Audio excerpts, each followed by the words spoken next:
Dear fat people, from a martial arts perspective, dear fat people, there won't be any body shaming in the martial arts. Definitely won't be any from me. And not just because I'm struggling with my weight myself, but most people just don't do that. It is the rare, extremely rare martial arts instructor that's going to shame you for your body image. In fact, the overwhelming, huge 99% of martial arts instructors are going to just want you to learn the art and use it as a means of improving yourself.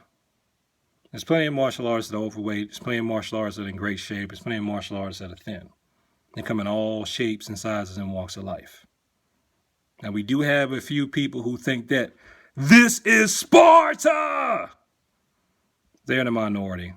And you wouldn't want to train with them anyway, because unless you're a young man in your prime who's built like a bodybuilder, they don't want to be bothered with you.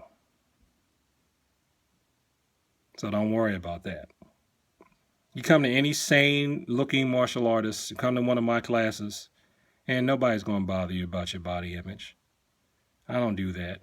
Why? That's counterproductive. That's not helping me at all. I mean, it's only a part-time job for me, but I still like doing it. I want to have students. And what kind of instructor would I be if I abused you for that? And dear people who want to fat shame bigger people, I just hope you try to get physical with an overweight martial artist that's trained, and they show you just what some weight can do with technique behind it. Like that little kid that kept picking on that bully. I think it was down in Australia. It was on the news. You know what I'm talking about. He picked the kid up and slammed him.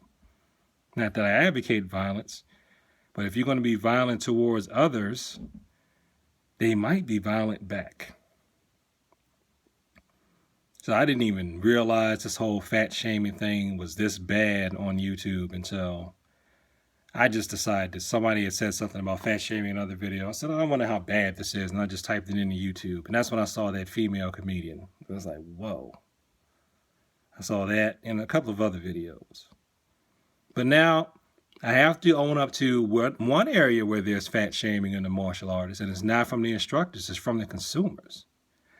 You got a few consumers who feel like they don't want to train with the martial arts instructor that's overweight.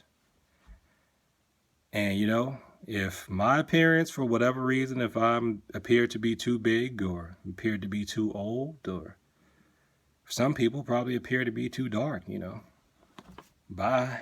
I don't need you. Keep walking, please. Make room for the people who are not narrow-minded. But I know where it came from. It came from, ironically, one of my heroes, Bruce Lee. Everybody thinks you have to look like Bruce Lee in order to be as good as Bruce Lee.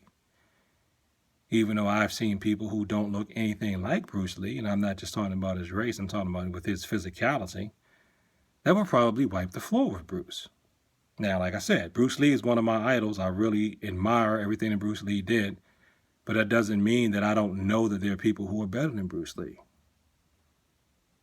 And you can't say, oh, anybody's better than Bruce Lee. There are people that are better than Bruce Lee. There are. Doesn't take away from what he did, because Bruce Lee showed you what you have to do ultimately is develop your own feel for the martial arts, and he really stressed, you know, how far you can get with physical conditioning. But you know, we're not all going to be young forever. You know what? Dear people who aren't overweight, you may not always be thin forever either. Something could happen to make you one of the fat people that you want to shame. And then what are you going to do? Do you think I was overweight every single second of my life? Of course not. Otherwise, I would have never been able to be in the military at all if I was always overweight all the time. No. It can happen to anybody. I think that's what scares people. I think that's why they shame. I'm kind of taking that from a Joe Rogan podcast that I saw. I think it's true. I think that sometimes it's because we're scared when we see somebody who's sick or this or that or whatever, something that we don't like. Deep down inside, we want to attack that person because we're afraid that it could happen to us. Now, is that constructive? That's not helping the situation. it doesn't help the person with the problem. And it really just makes you a major league jerk. So now, am I saying I'm enabling anything that's unhealthy or whatever? No. As far as physical fitness, you need to be in the best shape that you can be to survive an encounter. Try to get in the best shape that you can get in, whatever that is, and try to be in shape enough so that, one, you're healthy, two, that you live long enough to be able to pass on what you've learned, and that you can survive the shock of an encounter. But, if you come to one of my classes, I'm not going to bother you. I'm not going to bother you because of what you look like. I want to bother you in one area. I'm just going to expect you to participate in the class to the best of your ability. That's it. And if you want to learn more, you know what to do. Click on the links below.